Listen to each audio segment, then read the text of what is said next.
recent news, the students at Mepham High School have begun a service learning project on the Ronald McDonald House. And here's the original coverage from the opening.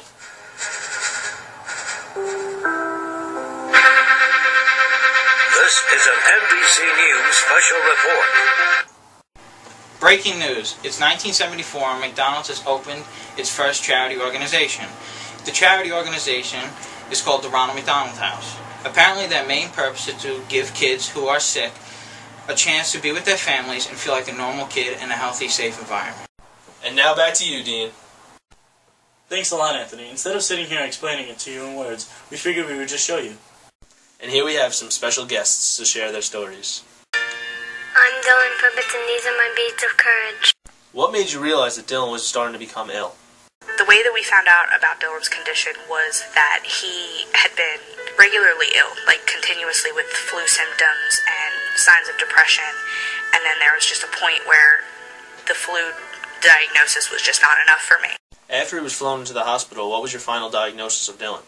Flown in, and we were very worried about whether he would survive the night.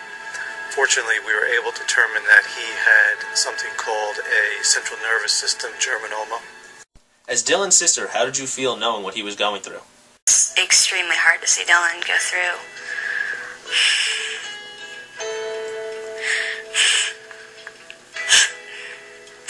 I expected every morning to wake up and get ready to go to school with him. And it just didn't happen. He wasn't there. Dylan. How did the Ronald McDonald House affect you and your family? When he found out that, number one, the Ronald McDonald House was so close, it was something that he trusted, and it was a name he understood. He didn't have a fear after that. Having my parents nearby did help me a lot. I felt like they could always come over every day.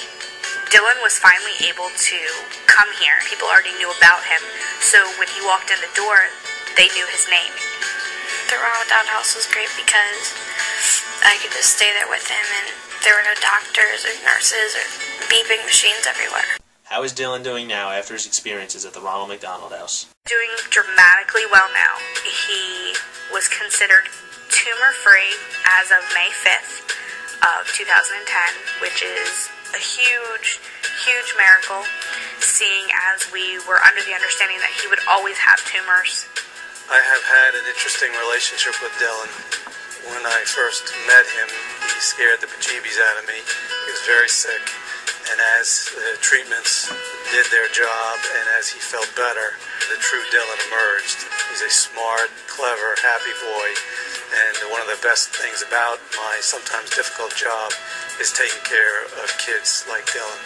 I think Dylan having the ability to stay at the Ronald McDonald House really helped him get through his treatments. And not a week goes by that I don't hear about a positive experience that one of our families has had at the Ronald McDonald House. So let's check out the house. This is the outside of the house. This is what you see when you walk inside the house. This is where the patients and their families sleep. This is the main kitchen of the house.